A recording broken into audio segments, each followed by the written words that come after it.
নমস্কাৰ ছাত্ৰ ছাত্ৰীসকল, আশা কৰোঁ তোমালোকে সকলোৱে ভালে আছা। মই আজি তোমালোকৰ বাবে অসমীয়া ব্যাকৰণৰ এটা গুৰুত্বপূৰ্ণ অংশ সমাস সম্পৰ্কে আলোচনা কৰিবলৈ আগবাঢ়িছোঁ। যদি তোমালোকৰ ভিডিঅ'টো ভাল লাগে তেনেহ'লে লাইক কৰিবা, কমেণ্ট কৰিবা আৰু ছাবস্ক্ৰাইব কৰি ল'বা আৰু লগৰীয়া বন্ধুবিলাকৰ লগত শ্বেয়াৰো নিশ্চয় কৰি দিবা, যাতে তেওঁলোকো ভিডিঅ'টোৰ পৰা নিশ্চয় উপকাৰত আহে। বলাচোন আমি ভিডিঅ'টোলৈ আগবাঢ়ো। সমাস। তোমালোকৰ পৰীক্ষাত সমাসৰ ওপৰত প্ৰশ্ন এনেকৈও আহিব পাৰে। সমাস কাক বোলে, ই কেই প্ৰকাৰ আৰু কি কি? প্ৰত্যেকৰে উদাহৰণ দি বুজাই লিখা। মই তোমালোকক বুজাই দিবলৈ চেষ্টা কৰিম।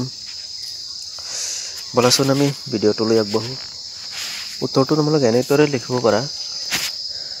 পৰস্পৰ অৰ্থৰ সংগতি থকা অৰ্থাৎ অন্বয় বা সম্বন্ধৰ সম্ভাৱনা থকা দুই বা ততোধিক পদ লগ লাগি এটা পদ হোৱাকে সমাস বুলি কোৱা হয়। গম পাইছে?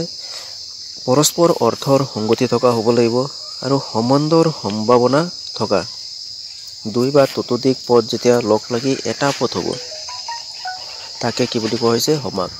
বা তোমালোকে এনেদৰেও লিখিব পাৰা সংজ্ঞাটো। পৰস্পৰ অৰ্থৰ সম্পৰ্ক থকা দুই বা ততোধিক পদ লগ লাগি এক পদ হোৱাকে সমাস বুলি কোৱা হয়। গতিকে পৰস্পৰ অৰ্থৰ সম্পৰ্ক দুইটাই পৰস্পৰ অৰ্থৰ কি থাকিব লাগিব? সম্পৰ্ক থাকিব লাগিব। গতিকে দুই বা ততোধিক দুইটা হ'ব পাৰে বা ততোধিকো হ'ব পাৰে, বেছিও হ'ব পাৰে। এটা লগ হৈ কি হ'ব? এটা পদ হ'ব। তাকে কি বুলি কোৱা হৈছে? সমাস। সাধাৰণতে শব্দ, কথা, শ্ৰুতি আৰু জনশ্ৰুতি শ্ৰুতিমধুৰ কৰিবলৈ কি কৰা হয়? সমাসৰ ব্যৱহাৰ কৰা হয়। গতিকে সমাস কি কাৰণে ব্যৱহাৰ কৰা হয়? শব্দ বা যিবিলাক কথা আছে বা শ্ৰুতিমধুৰ যিবিলাক কথা, এইবিলাক শ্ৰুতিমধুৰ মানে হ'ল সাধাৰণতে শুৱলা, বাক্যটো শুৱলা কৰিবৰ বাবে কি কৰা হয়? সমাসবিলাক ব্যৱহাৰ কৰা হয়। যেনে ঘৰত যি উপজে, ঘৰ উপজা। সমাস প্ৰধানতঃ 6 প্ৰকাৰ। সমাস তেনেহ'লে কেই প্ৰকাৰ? 6 প্ৰকাৰ। 1 নম্বৰ দ্বন্দ্ব সমাস, 2 নম্বৰ দ্বিগু সমাস, 3 নম্বৰ বহুব্ৰীহি সমাস, 4 নম্বৰ কৰ্মধাৰয় সমাস, 5 নম্বৰ তৎপুৰুষ সমাস আৰু 6 নম্বৰ অব্যয়ভাৱ সমাস। প্ৰথমে দ্বন্দ্ব সমাস। দুটা বা ততোধিক সংজ্ঞা শব্দ লগ হৈ যি সমাস হয় তাকে দ্বন্দ্ব সমাস বুলি কোৱা হয়। দুটা বা ততোধিক সংজ্ঞা শব্দ লগ হৈ যি সমাস হয় তাকে কি বুলি কোৱা হৈছে? দ্বন্দ্ব সমাস। হৰি আৰু হৰ, হৰিহৰ। ইয়াত দুটা সংজ্ঞা শব্দ কি কি? হৰি আৰু হৰ হ'ল দুটা সংজ্ঞা শব্দ। ধনু আৰু হৰ দুটা সংজ্ঞা শব্দ আৰু ধনুহৰ। এইটো আৰু তোমালোকে এটা কথা মনত ৰাখিবা, এইটো কোৱা হয় ধনুহৰ, এইটো হৈছে সমস্ত পদ আৰু ধনু আৰু হৰ হৈছে ব্যস্ত পদ। তোমালোকৰ পৰীক্ষাত সমস্ত পদটো দিয়া থাকিব, তোমালোকে ব্যস্ত পদটো নিজে উলিয়াই ল'ব লাগিব। ইয়াৰ পিছত দ্বিগু সমাস। সংখ্যাবাচক শব্দৰ লগত যি শব্দৰ সমাস হয় তাকে দ্বিগু সমাস বুলি কোৱা হয়। মুঠতে সংজ্ঞাবাচক শব্দ থাকিব, সংখ্যাবাচক। গতিকে সংখ্যাবাচক শব্দৰ লগত যিবিলাক শব্দৰ সমাস হ'ব সেইবিলাকে কি বুলি কোৱা হৈছে? দ্বিগু সমাস। তোমালোকে সংখ্যাটো মনত ৰাখিব। সংখ্যাবাচক যেনে চাৰিআলিৰ সমাহাৰ, চাৰিআলি। 2 মাহৰ সমাহাৰ, দুমাহী। ইয়াত কি আছে? সংখ্যাবাচক শব্দ আছে, 2, 4। গতিকে এনেধৰণৰ যিবিলাক সমাস থাকিব তেনেহ'লে তোমালোকে সেইবিলাক সহজতে ধৰিব পাৰিবা, সেইবিলাক কি সমাস হ'ব? দ্বন্দ্ব সমাস। গম পাইছা নহয়? চাৰিআলি, চাৰিআলিৰ সমাহাৰ। গতিকে তোমালোকৰ এই সমস্ত পদটো দিয়া থাকিব, তোমালোকে ব্যস্ত পদটো লিখিব লাগিব পৰীক্ষাত আৰু লগতে সমাসটোৰ নামটো লিখিব লাগিব। বহুব্ৰীহি সমাস 3 নম্বৰ। যি সমাসত সমস্ত পদে ব্যস্ত পদৰ অৰ্থ নুবুজায়, এটা বেলেগ অৰ্থ বুজায়, তাকে বহুব্ৰীহি সমাস বুলি কোৱা হয়। কি বুলি কোৱা হৈছে? যি সমাসত সমস্ত পদে ব্যস্ত পদবোৰৰ, এইটো হৈছে সমস্ত পদ। গম পাইছা নহয়? বিনা পানী সমস্ত পদ আৰু এইটো হৈছে ব্যস্ত পদ।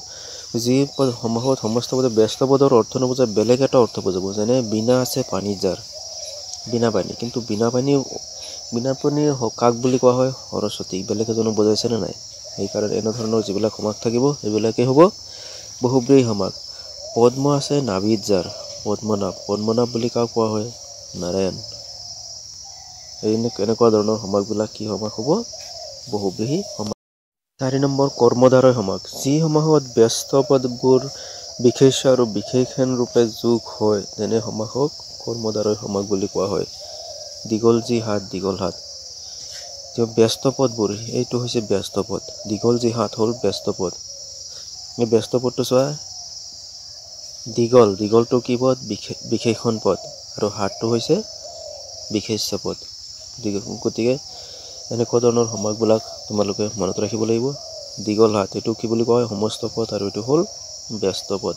এনেকুৱা ধৰণৰ যিবিলাক সমাস থাকিব সেইবিলাক কৰ্মধাৰয় সমাস হ'ব। ইয়াৰ পিছত তৎপুৰুষ সমাস। যি সমাসত দুটা ব্যস্ত পদৰ প্ৰথম পদ প্ৰথমা বিভক্তিৰ বাহিৰে আন বিভক্তি থাকে তাকে তৎপুৰুষ সমাস বুলি কয়। দুটা ব্যস্ত পদৰ প্ৰথম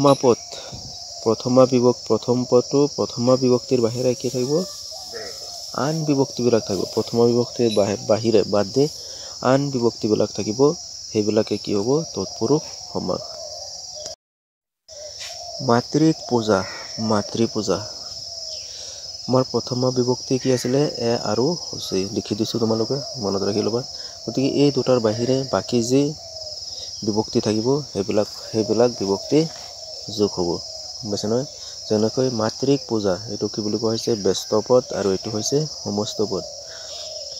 গতিকে ইয়াত কি বিভক্তি যোগ হৈছে? প্ৰথমা কি আছিলে? এ আৰু হচি। দ্বিতীয় ক, ইয়াত কি বিভক্তি যোগ হৈছে? ক বিভক্তি যোগ হৈছে। মাতৃক পূজা, গুৰুলৈ দক্ষিণা, গুৰু দক্ষিণা, নহয় জানো? ইয়াত লৈ বিভক্তি যোগ হৈছে। 6 নম্বৰ অব্যয়ীভাৱ সমাস। লৈটো কি আছে? চতুৰ্থ বিভক্তি লৈ। মনত ৰাখিবা, এইটো বিভক্তি সময় তোমালোকে ভালকৈ মুখস্থ কৰি ল'বা। অব্যয়ীভাৱ সমাস সমীপ, অভাৱ, পৰ্যন্ত, সদৃশ্য, যোগ্য আদি অৰ্থ প্ৰকাশক অব্যয় শব্দৰ লগত অন্য পদৰ যি সমাস হয় তাকে অব্যয়ীভাৱ সমাস বুলি কোৱা হয়। তোমালোকে অব্যয় পদটো গম পাইছা? অব্যয় পদত কোনবিলাক পদ অব্যয় হয়? সমীপ হওক, অভাৱ, পৰ্যন্ত, সদৃশ্য, যোগ্য, আৰু এইবিলাক কি পদ বুলি কোৱা হৈছে? অব্যয় পদ। গতিকে এইবিলাক পদৰ লগত যি সমাস হ'ব সেইবিলাকে হৈছে অব্যয়ীভাৱ সমাস। বনৰ সমীপটো অব্যয়ীভাৱ, অভাৱটো অব্যয়ীভাৱ, নহয় জানো? বনৰ সমীপ কি হ'ব? উপবন, আৰু বৃক্ষৰ অভাৱ কি হ'ব? দুৰ্ভিক্ষ। গতিকে ছাত্ৰ ছাত্ৰীসকল, এইখিনি আছিলে আমাৰ কি বুলি কোৱা হৈছে? এইটো গম পাইছাই? সমাস, নহয় জানো? গতিকে সমাসসমূহ তোমালোকৰ বহুত ইম্পৰ্টেণ্ট। এইখিনি তোমালোকৰ পৰীক্ষাত তোমালোকৰ প্ৰশ্ন সুধিব। সমস্ত পদটো দিয়া থাকিব। সমস্ত পদটো চাই তোমালোকে ব্যস্ত পদটো লিখিব লাগিব, লগতে সমাসৰ নামটো লিখিব লাগিব। গতিকে তোমালোকে এইখিনি ভালকৈ অধ্যয়ন কৰি ল'ব লাগিব, মনত ৰাখিব লাগিব। ছাত্ৰ ছাত্ৰীসকল, ভিডিঅ'টো যদি তোমালোকৰ ভাল লাগে তেনেহ'লে লাইক, কমেণ্ট আৰু ছাবস্ক্ৰাইব নিশ্চয় কৰি ল'বা, আৰু লগৰ বন্ধু বান্ধৱীসকললৈকেও শ্বেয়াৰ কৰিবা। ভিডিঅ'টো শেষলৈকে চোৱাৰ বাবে তোমালোকক সকলোৱে ধন্যবাদ। জয় আই অসম।